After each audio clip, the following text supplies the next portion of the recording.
Susan, it's so nice to have you back here in Aspen. It's great to be here. Susan Page is one of the most articulate voices in helping us to chronicle Washington.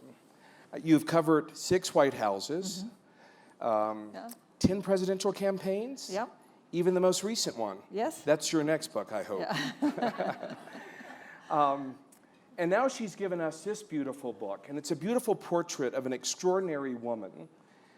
Next to Mrs. Adam, probably the only person who advised both a husband and a son as president. Actually, Barbara Bush would correct you on that, She would. as she did Yes, she others, would. which is people say Abigail Adams was the only other woman to be both the wife and the mother of a president. But Abigail Adams died 6 years before. Her son moved into the White House, and which a point which Barbara Bush was eager to make. Not that Abigail Adams died, but that she lived, Yes, just to be okay, clear, all right. but that she lived Point to of see her son in the White House, clarification, okay. and to advise her son in the White House as she did whether he wanted to hear from her or not. If you haven't read the book, I encourage you to go back to campus as soon as this interview's over and get a copy. It is a beautiful book. You interviewed over 100 people. As our introducer noted, you had wonderful access, we'll talk about that later, to the diaries, which is extremely rare. And you had the opportunity to also have interviews with family members, and I want to talk to you about that as well. I want to delve right into the book. But before I do, you paint such a compelling portrait of this very influential and powerful woman. I'm almost wondering if George Herbert Walker Bush could have been elected president of the United States had he not married Barbara Pierce. So that's such a great question, and in fact, that is a question I ask almost every person I interviewed. At the end of the interview, I would say, so this is an unanswerable question, but if he hadn't married Barbara Pierce, would George H.W. Bush do all that he did, including becoming president? 2 people said absolutely he would have become president anyway. That was Barbara Bush, who didn't hesitate for a minute, and George H.W. Bush, who hesitated for a minute, thought about it and said, yes, I think I would have. But almost everyone else I talked to thought that she was a crucial partner, really the perfect complementary partner to George H.W. Bush. And the fact is, when I ask, including George W. Bush said he didn't think his father would have become president without Barbara Pierce, and he said he didn't think he would have become president without Barbara Bush as his mother. And the grandchildren, when I asked them that, they seemed perplexed by the question because I think they saw them as so inextricably linked that how could you extract one from the other? You interestingly start in a surprising place. You start in 1953. You tell us the story of their first daughter, Robin, who died of leukemia at age 3. Tell us just a bit about that. So when I pitched the book, many of you have such a smart-looking group. I'm sure all of you have written books of your own. They're here at the So, Ideas you know, Festival, at the of Aspen course. Institute, the question is, how many books have you written? Is this the only book I've written? But when I wrote the proposal for the book, I said the first chapter would be about the 1988 campaign, the campaign that put George Bush in the White House. And I had a chapter about Robin and her death that appeared chronologically in the book. And when I wrote the first draft, that's what I also did. And when I finished the first draft, I thought, this is just wrong. Because the 1988 campaign was the defining moment for George Bush. It was not the defining moment for Barbara Bush. It was the experience when she was 28 years old and a young mother in Midland, Texas, and got word that her little girl, her 3-year-old daughter, had leukemia, a disease that she had never heard of before. And then 6 months of brutal treatment at Sloan Kettering in New York. That was the defining experience of Barbara Bush's life. And in talking to her and in reading her diaries, Robin's life and her death was a thread that goes through her experiences and shapes her attitudes on any number of fronts, shapes her priorities as a person, as a first lady, made her tougher. She had a kind of survivor's shell. One reason she could be so brusque, I think, was because she had survived the worst thing that could happen to her, so nothing else could hurt that much. And also made her so much more empathetic to people, so much more understanding of people who had not lived the privileged life that she had lived up to that point. She would meet with parents at Sloan Kettering in the waiting room, their parents who were from of low income, who didn't have power and position and social bloodlines that Barbara Pierce Bush had.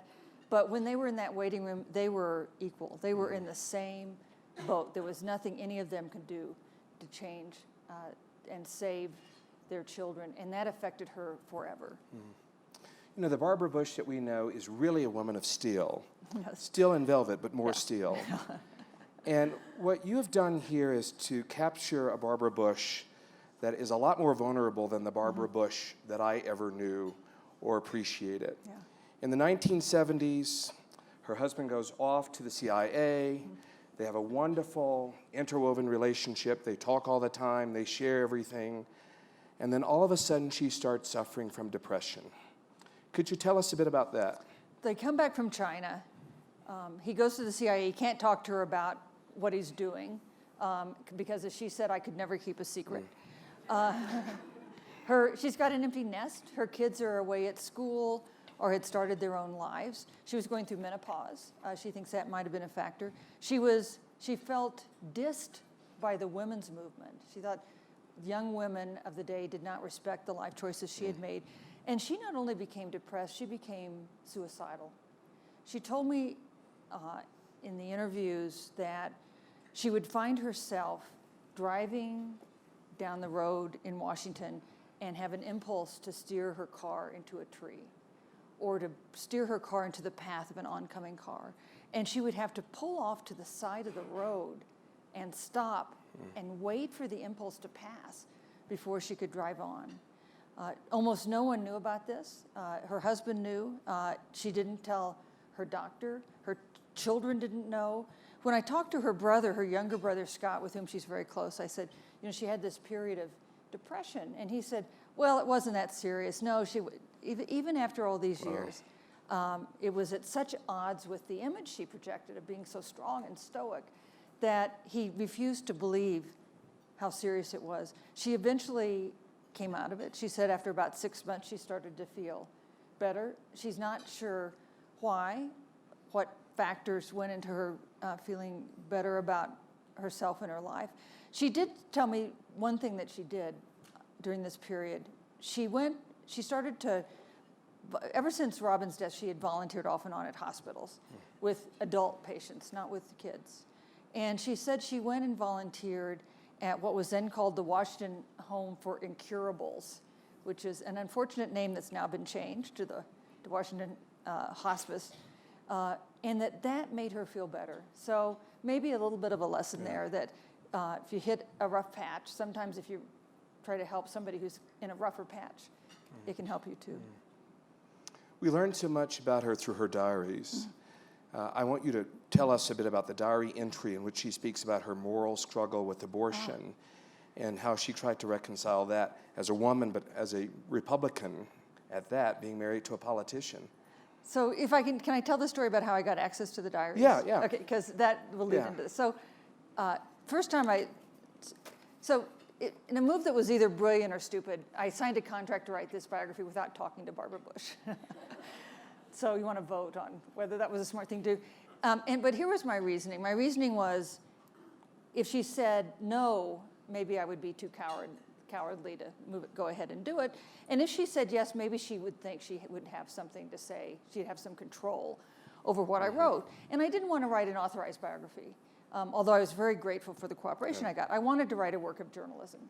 And so I signed the contract, and then I sent her a letter, and she agreed to one interview. And I went down to Houston for this interview, and she said preemptively, do not even ask me about my diaries, you can't see them. And I understood that, because I frankly would have thought there was no chance I was going to be able to see her diaries. But I asked to see her diaries about Raisa Gorbachev, because her relationship with Raisa Gorbachev really interested me. She said she would think about that. And at the end of the fifth interview, so at the end of each interview, she would agree to another interview. At the end of the fifth interview, which turned out to be the last time I saw her, we had a sixth interview scheduled, but she fell and broke her back and went to the hospital and never really recovered. So in the final conversation, the final moments of our final conversation, I had stood up to leave, and I said, you said you would think about whether I could see the Raisa Gorbachev diaries. And she said, I've thought about it. You can see it. You can see them. You can see them all. Wow. All her diaries. Wow. So I then said the stupidest response possible, because I was so stunned. I said, are you sure? Not really, on second thought, not the words I had hoped to say, but she said yes. So Not the usual journalist question, no, right? really. Yeah. No, not the right instinct. So that was how I was able to see her diaries. And the diaries have not been processed. They're at the Bush Library, but no one can see them until 35 years after her death. So no one can see them until 2053. So they would bring out boxes of unsorted, unorganized papers, sacks of papers, because she kept her diary in various forms over the years. She started it in 1948. Wow. And she made the final entry 12 days before she died, on the day her doctor came in and told her she was going to die.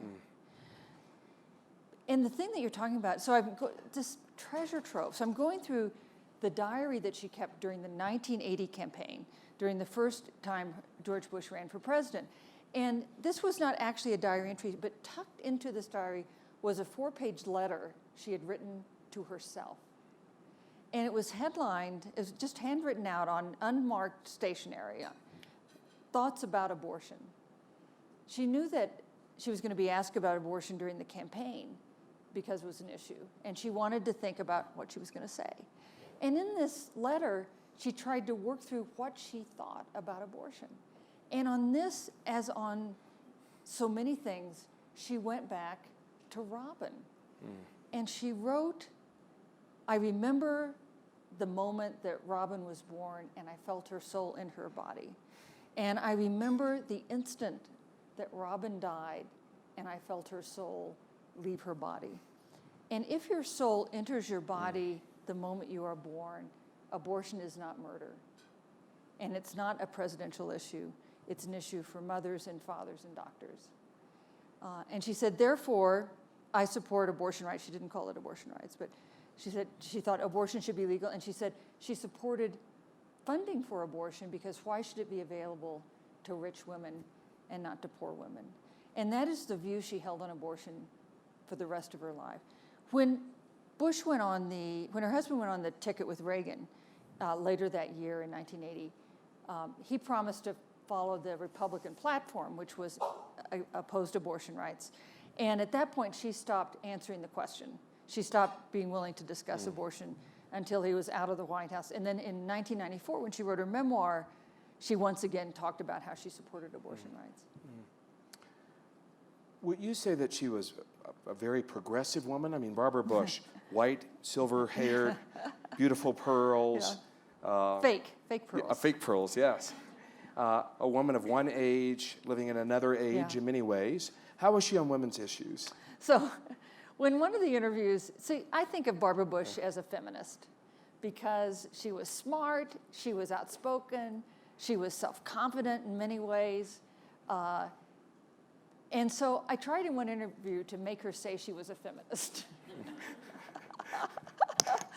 and I failed. And she wouldn't, I said, well, why, this is what feminism is. Why aren't you a feminist? And we went around and around and she was and I finally said, you're being very slippery on this. And she said, yes, I am, with pride. She said, yes, I am. Because while she walked the walk of a feminist, she did not talk the talk of a feminist. She wouldn't say she was a feminist. And she had complicated and not entirely positive views about the women's movement because she thought it disrespected women like herself.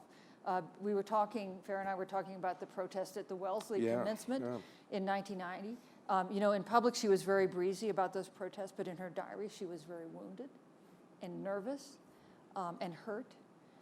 So she had not a Susan, simple say a view bit about the feminism. protests and the commencement speech. So she accepted an invitation to speak at Wellesley. She was told she had been the first choice. She had not been. The first choice had backed out. Alice Walker was the first choice. They announced she would be the commencement speaker, and a petition drive began with graduating seniors saying she was not an appropriate role model because her fame was all secondary to her marriage. She was only notable because of the man she had married. And about a fourth of the graduating seniors signed the petition. And it sparked this huge national debate about whether they were right or whether they were wrong. A lot of people came to Barbara Bush's defense. Barbara Mikulski called and said that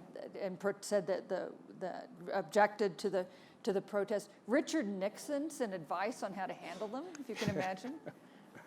Just anyway, but the speech, she gave a wonderful speech. Yeah. It included words that are quoted every commencement address since then. She said, "At the end of your life, you'll never regret a deal you didn't make, or a professional thing you didn't do, but you will regret time you didn't spend with a friend, or a parent, or a child."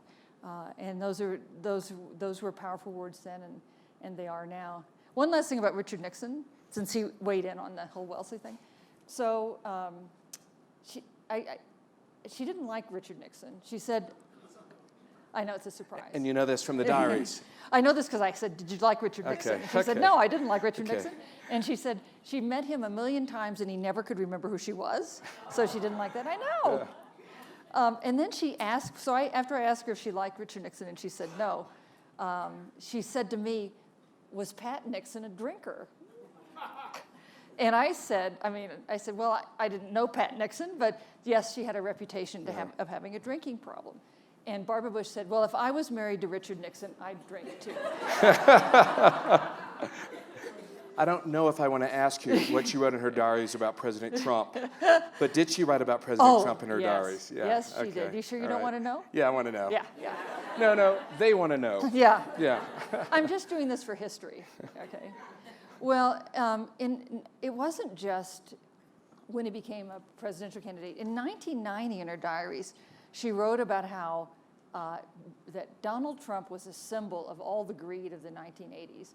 She read she was reading gossip about his divorce from Ivana with some alacrity. She expressed a lot of interest in that in her diary. Here's something that was mentioned in John Meacham's wonderful biography of George H.W. Bush that didn't get much attention because Trump was not at the point the book was published a big political figure. But in 1988, Trump went to Lee Atwater, who was George Bush's top strategist, and said he would be willing to be Bush's running mate. I know. So anyway, fast forward to when Trump becomes a presidential candidate. She couldn't believe how well he was doing. She couldn't imagine why a woman would vote for Donald Trump. She was, of course, enormously offended by what he said to her son, Jeb. She didn't like that at all. She agreed. She was 90 years old, suffering from congestive heart failure. She went to New Hampshire to campaign for Jeb, which was quite an effort. There's a picture in the book of her using her walker through a New Hampshire snowstorm campaigning for Jeb. That's how much she didn't want Donald Trump to win that primary.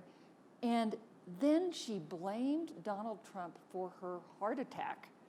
She had a heart crisis in June of 2016, and she told everybody who would listen that Donald Trump gave her a heart attack because she was so wound up about him all the time. You may know some people like this. Maybe you are some people like this. Yeah. And Jeb Bush called her in the hospital to say, "Look, you've got to calm down. You can't obsess about Donald Trump all the time. You've got to just trust in the country." And she said she tried to do that. Yeah. But she did do one last thing about Trump. In the summer of 2017, she was in Kennebunkport, where they went every summer. And a friend gave her a Trump countdown clock, which maybe it's a little digital clock. And it says how many days and hours and minutes and seconds are left in President Trump's term. They had these for Obama. They had them for Clinton. They're not new, but Trump countdown clock, which she loved. I mean, this person gave it to her kind of as a joke. She put it on the little table in her bedroom in Kennebunkport that was next to the chair where she would often sit and needlepoint. She liked it so much that when they returned to Houston at the end of the summer, she took Trump countdown clock with her. She put it on her bedside table, so it would be the first thing she saw in the morning and the last thing she saw at night, and it was there until the day she died. Wow, wow. Susan, she was fierce when it came to protecting her kids, right? Yeah. I mean, she would go at people if they would offend her husband, offend Jeb, offend President Bush. Say a bit about the fiery side of Barbara Bush. Well, she was tough, you know, and she could be mean. Yeah. And she terrified, you might have some stories about this, she terrified the staff of her husband. They were, a speechwriter for George W. Bush told me that he was up in Kennebunkport working on a big speech that the younger President Bush was going to give, and they were walking up that driveway at Kennebunkport, and here comes Barbara Bush coming the other way, and he said that usually in that situation he would try to find some alternative path, but since he was with the president, this was not possible. And so Barbara Bush comes up and they chit-chat for a moment, and George W. Bush says, and this is so-and-so who's going to be writing my big speech on this subject. And she said, oh good, then we'll know who to blame. And I said, you know, I'm sure she meant that as a joke. And he said, no, he didn't think so. Yeah. So I worked for President George W. Bush Yes. at the White House Were as you a afraid special of her? assistant. Yeah. And she was visiting the president, and I had invited her. I was, you know, quite a nerd then, still a nerd. And I had organized a book club in the White House. And I invited her to come to review her memoir. And she came in afterwards. The two of us were just walking down the corridor in the West Wing, and conversation had come to a low. And I just emotionally turned and said, your son, President Bush, is one of the greatest presidents to ever live. And she turned to me and she said, well, I might beg to differ. There's another president that I think outranks him. And she turned and she looked at me, and I didn't know what to say. I didn't know what to say. And then President Bush came around the corner and he said, Motley, what are you talking about? What are you talking to my mama about? And I said, nothing, sir. Completely nothing. We have questions from the floor, but I have a couple of more questions I want to ask you. You spent a lot of time with her. I'm interested in what the last interview was like. And then you were given the special opportunity of interviewing George Herbert Walker Bush, his last interview right before he died. So could you bookend that for us? So what a privilege, and what gratitude I feel to the Bushes, because they were not, you know, they understood that I was going to write what I found, right? And yet they gave me such access, not just George H.W. Bush and Barbara Bush, but George W. Bush and Jeb Bush and Neil Bush and Scott Pierce and a half dozen of their grandchildren. And I think it is rare to have a family in public life who would be willing to do that. And it was a gift to me. It made her story so much richer. It's a statement of trust in kind of our system that relies on different institutions, including the press. I mean, I just feel like I was so fortunate. The interview with George H.W. Bush, who was the first campaign I ever covered. I was a young reporter for Newsday. The first presidential candidate I ever interviewed was George Herbert Walker Bush in January of 1980. And he was certainly one of the most courteous people you could interview. And I didn't realize then how the others none of them would be as nice as he was that day. You know, I've interviewed, since then I've interviewed 10 presidents, 3 of them after they left office. And so I feel a special, I have a special feeling for George H.W. Bush. When I interviewed him, he was in a wheelchair. He had some difficulty speaking. He could speak, but only a few words at a time. It wasn't that he couldn't understand or didn't have things to say. It was that the effect of the Parkinson's-like disease that he had affected his ability to do that. I said, do you remember the dance at the Greenwich Country Club where you first saw Barbara Pierce and asked a mutual friend to introduce you? And he said yes. And I said, what made you want to meet her? And he said, she was so beautiful. Isn't that nice? Interviewing her was remarkable. Her health was, she was in worse health every time I saw her over this period of 5 months. She was struggling with congestive heart failure. She was 5'8" when she was First Lady. At this point, she was 5'3". She had lost that much height. But she was really sharp as a tack. And when she told me a story about Nancy Reagan, who turns out to be her mortal enemy, it was as though it had happened the week before. She told it with a lot of relish and spirit. And when I went back to look at her diary to see what her contemporaneous version of that story had been, it was exactly the same. So that was a pretty fresh memory in her mind. Okay, you got to tell us the story. What was the story? So it was the story about the last time she talked to Nancy Reagan. So 1993 inauguration day, Bill Clinton's inaugurated. The Bushes are crushed. They think that George Bush has been denied a second term by a lesser man. It's the worst political day of their lives. They're on the plane flying back to Houston, a plane that is no longer called Air Force One because he's no longer president. And really a low moment for them. And Nancy Reagan, with whom she had had all this secret friction for years, calls ABC and demands to talk to Barbara Walters on the air and complains about the Bushes, which is, yes, I know, astonishing. And they're unaware of this because now today it'd be all over Twitter, right? But that wasn't the case in 1993. And they get back to Houston. They've moved into a rented house because they're building a new house.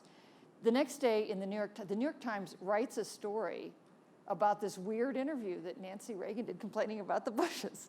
But a story that was written, by the way, by a reporter named Maureen Dowd. So you know it was written with a certain flair. And of course, Barbara Bush is incensed. And the things that Nancy Reagan complained about weren't even true. She complained that they didn't have the Reagans back to the White House when they had a ceremony honoring President Reagan 10 days before they left the White House. Anyway, so Barbara Bush is pretty mad about that. Nancy Reagan calls the next day, and Barbara Bush won't get on the phone with her. And a day later, Nancy Reagan calls back, and the White House operator says, "Mrs. Bush, aren't you going to talk to Mrs. Reagan?" And she said, "Okay, I'll talk to her."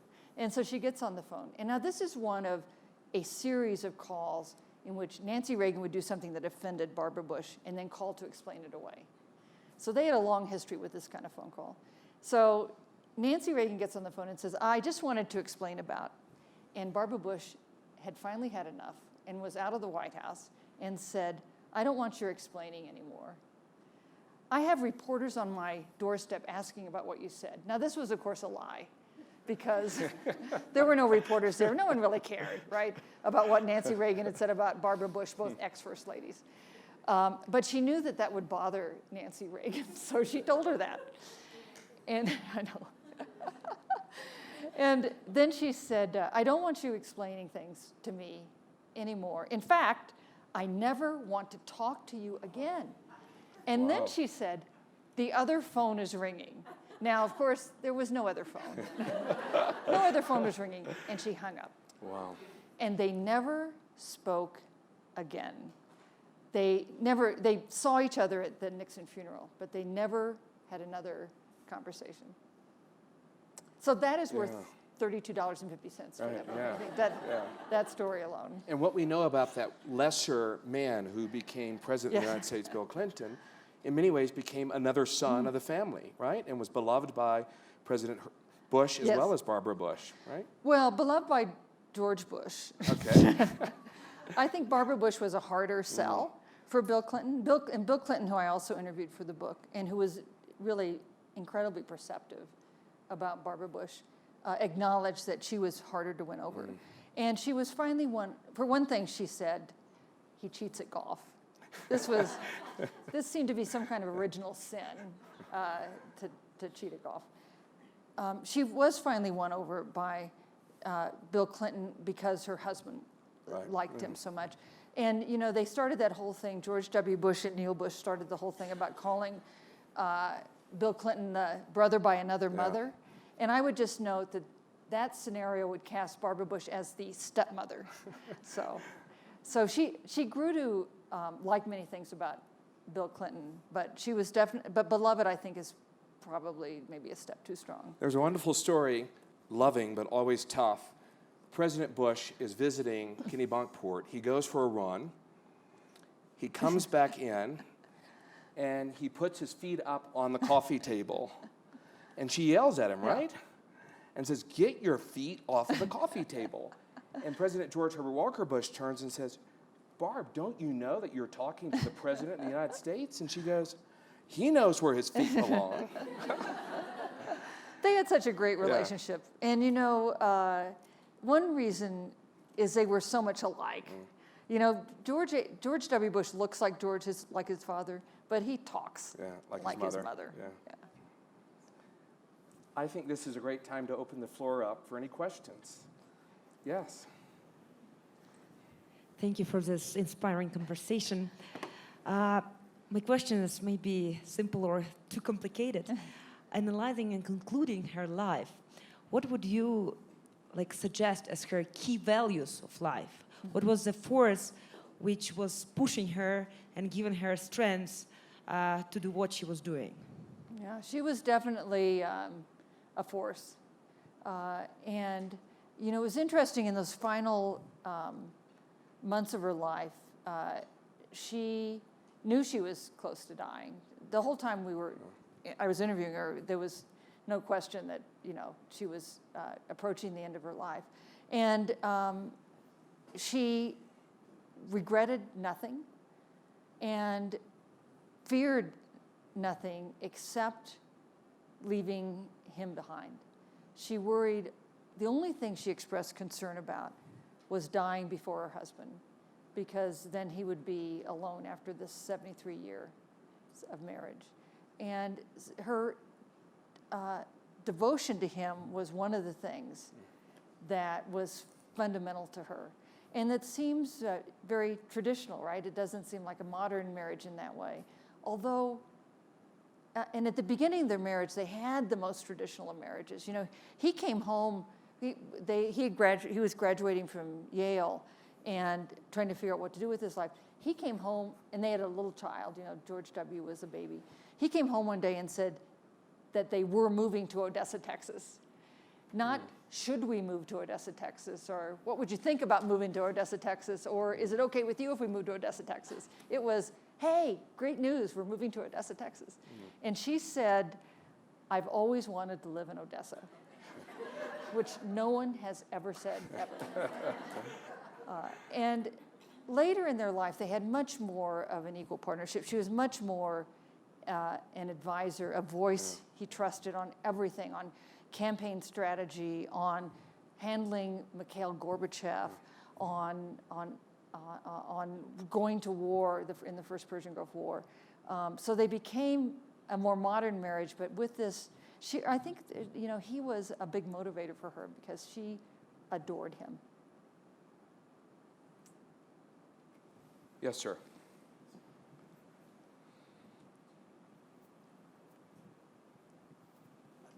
About 25 years ago, I had the opportunity of having lunch with Barbara Bush while she was First Lady, and my conclusion afterwards was that the country was in good hands as long as she was First Lady. But my question to you is about the Institute of Literacy. Could you share with us a little bit about why she started that, and really, why hasn't any other president or anyone in politics taken that real challenge up? Yeah. She said that she settled on literacy as her cause. In 1980, at that point, they were planning, they were getting going on that first campaign because she wanted, number one, something that wasn't controversial. And number two, she thought literacy was fundamental to addressing other problems.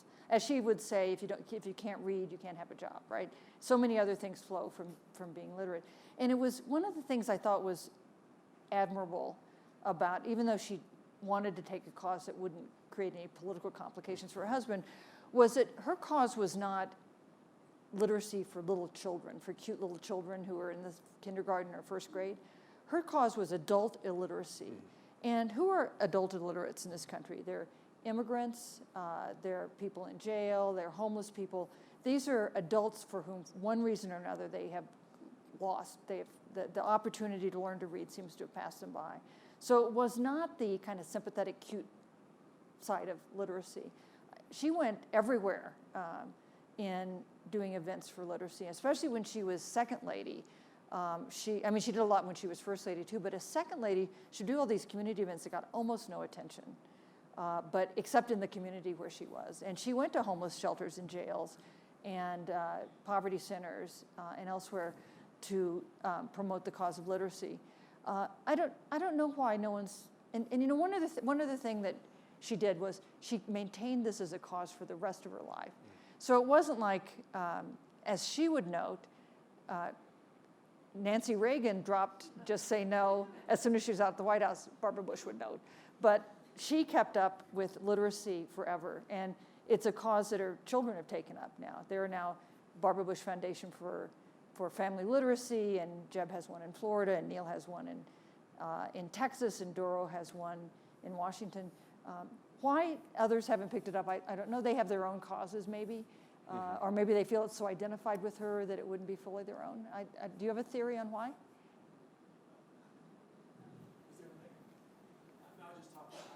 I work in the field of literacy, and we kind of think it's because young kids can't vote. So there's no real incentive for politicians to take it up. But it's probably the most serious problem facing education right now is that so many kids, especially from poor communities, or now we call them fragile communities, can't read and don't learn by third or fourth grade. Yeah. We have Bianca. What words of wisdom would Barbara Bush give this generation and women who are going to participate in this upcoming election? Well, that's a good question. I wonder who she would have them vote for, because in 2016, she didn't vote for Trump, but she didn't want to vote for Hillary Clinton either, so she wrote in Jeb Bush's name. You know, told me she really had a lot of respect for the millennial generation, which included a lot of her grandchildren, because they had a commitment often to community service. And she hated the title of my book. She hated the word matriarch, and she really hated the word dynasty, which she thought kind of dripped with entitlement. So I said to her, "What would you call this book?" And she said, "The Fat Lady Sings Again." But talking about dynasty, I said to her, you know, I'm thinking of dynasty not just as elective office, but as a broader definition of public service. And one of the things she was most proud of, as she looked back on her life, was the public service that her grandchildren had done in ways that were not elective office. Now, one of her grandchildren is the land commissioner of Texas, a statewide elected job, George P. Bush. And another one, Pierce Bush, is thinking about running for his grandfather's old congressional seat in Houston. But many of her other grandchildren have done interesting things in public service. Her namesake, Barbara Bush, the younger, helped start the Global Health Corps. Another granddaughter, Lauren Bush Lauren, helped start a feeding program for kids around the world. Her grandson, Walker, enlisted in the Marines and served in Afghanistan in service that was never publicly disclosed. And when I was trying to research her grandchildren and found this, it was something I'd never heard, that she'd had a grandson serving in Afghanistan. And Pierce Bush left a corporate job in Texas to take over Big Brothers Big Sisters of Greater Texas. And when you define dynasty that way, she liked the word dynasty a little better. She wrote, one of the final things she did in her diary was draft a letter to her children, which she never finished. And I found this in her diaries, and I copied it out and I sent it to her kids because I thought they'd like to see it, because she never finished it, she never sent it. Mm-hmm. And in it, she said that was what she was proudest of, about the things that her grandchildren were doing. And in the conversation with me, she talked about how she thought this was such a great generation. Yes, Farah. Thank you, Susan. That was a really wonderful story. Many stories. You saw me smiling. We talked before you went on stage. I have a personal question for you. We talked about these handwritten letters that Mrs. Bush and I exchanged my senior year in college.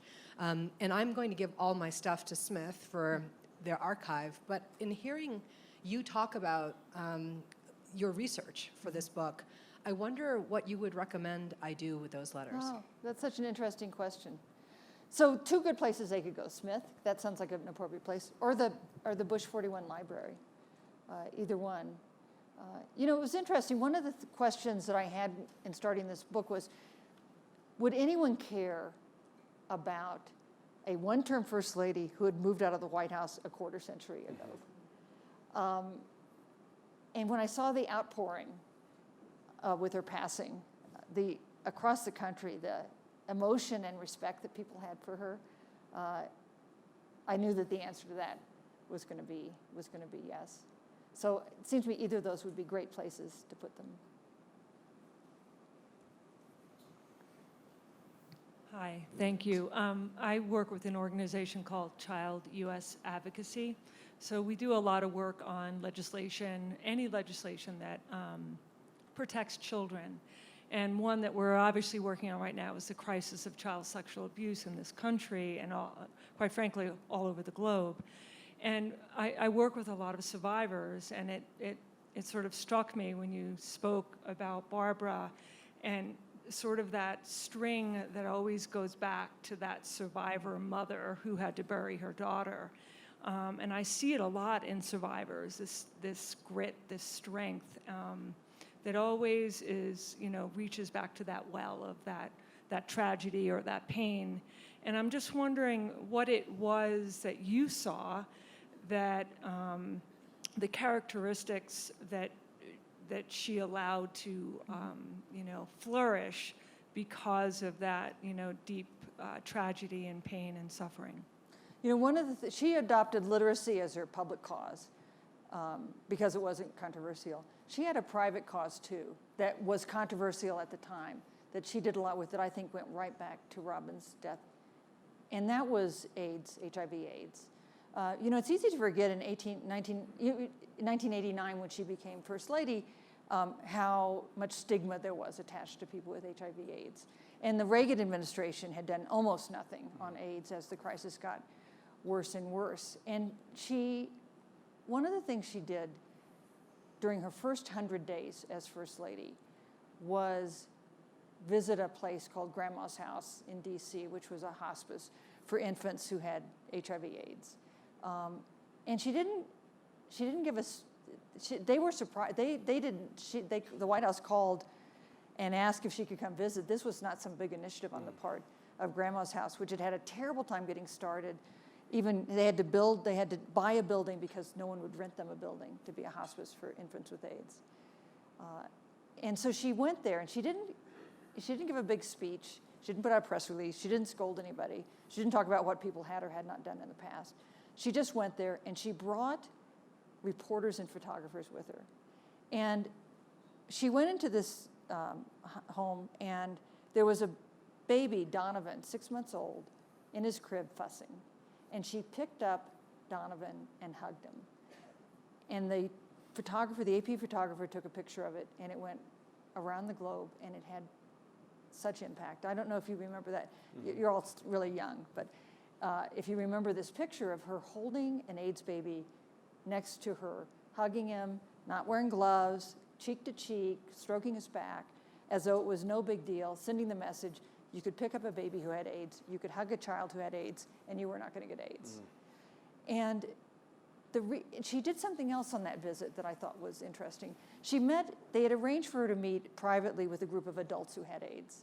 And so she met with them privately, and a man in this meeting, Lou Toscani, said to her, everybody thinks the babies are blameless, but we need a hug too. Wow. And she said, I'll give you a hug, Lou. And so he stood up and she gave him a hug. And here's what she did that shows how skilled she was in understanding the power of the platform she had. When they went back out to where the reporters and photographers were, she gave Lou Toscani a hug again so that they would take pictures of it. And so that picture would go out too, of her hugging an adult man who had AIDS, sending the message that you could have a coworker who has AIDS and you don't need to worry that it's going to give you AIDS. Wow. And one reason I think the issues that people with AIDS were facing then struck so close to home for her. She told me that when Robin was being treated at Sloan Kettering, there was a time when she was well enough to come home for one last visit in Midland, Texas. Last time she could see her two little brothers, and neighbors and friends could see her.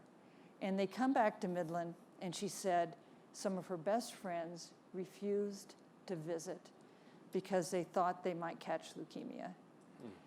And so when she saw people with AIDS, she saw that through Robin's eyes. And you think about the impact that had over time, not just in attitudes toward people from this visit that she made to Grandma's house, but from a speech that George H.W. Bush then made on AIDS, an historic speech, which was given with her encouragement and input to the White House speechwriter involved. And even years later, when George W. Bush pursued the PEPFAR initiative addressing AIDS in Africa, George W. Bush told me that reflected in part the concern his mother had shown about trying to address the issue of AIDS. So if you think about it, Robin's death in the end helped save the lives of millions of people around the world because of her death and because of the impact it had on her mother. What a beautiful and powerful thought. This is our last question because we're out of time. I just wondered what she did think of Raisa Gorbachev. Thank you for asking that, because I was so interested in this, and I did so much time researching it, and no one ever asked me about it because they want to talk about Nancy Reagan. She's the plan. I put her back there. Yeah, good. Well, I appreciate it. So Raisa Gorbachev was an impossible person. She was didactic, and she lectured, and she would insist that communism was a superior system in every way. And she and Nancy Reagan really hated each other, and they let the whole world know about it. So Barbara Bush saw this and thought this was really stupid. That is the word she used to me, stupid. And it was stupid not because she didn't understand that Raisa Gorbachev was impossible, but because it was so unhelpful to have a feud with the wife of the Soviet premier and a voice that the Soviet leader was listening to. You know, you really needed to cultivate her so she would be on your side. She wrote, so that the day before she was going to meet with Raisa Gorbachev for the first time as First Lady, she wrote her brother Scott a letter that said, "I'm seeing Raisa Gorbachev tomorrow. I'm going to love her no matter what she does." And that's what she did. She cultivated her. She befriended her. Raisa Gorbachev then showed a vulnerable side to her that she did not typically show, asking her questions about why was she so popular, and just about all kinds of things about this system. At one point, they were at Camp David, and Raisa Gorbachev asked, Barbara Bush had a young aide there, like a 20-something aide, and Raisa Gorbachev asked if she could see what was inside her purse, because Raisa Gorbachev had a daughter about the same age. So the aide who I interviewed said, okay, a little odd. And so Raisa Gorbachev goes through her purse and says, "Why do you have all these lipsticks?" Like she had 3 or 4 lipsticks. And the aide said, "Well, you know, she said, in the Soviet Union, you would go in, you would only have 1 lipstick." And it was one of the few times Raisa Gorbachev ever acknowledged there was anything superior about the American system. You know, I know we're out of time, but the one thing I was curious about was whether it made a difference that Barbara Bush cultivated Raisa Gorbachev. And it didn't make all the difference. It's not like we wouldn't have had an end to the Cold War without her, but was it helpful? And I found declassified papers from Helmut Kohl about a conversation that Helmut Kohl, then the West German chancellor, and Mikhail Gorbachev had, in which they talked about how helpful it was, what a calming influence she was, unlike other women, which I'm pretty sure was a reference to Nancy Reagan. Susan, I have a beautiful relationship with many of the Bush grandkids, and they always speak so lovingly and so kindly of their grandmother, but always with regard for her discipline and her concern for them always doing what is right. You capture her so wondrously in this biography. It is beautiful. It captures her complexity, her strengths, her weaknesses, and it's very informative. Thank you so much for thank you. sharing. Thank you.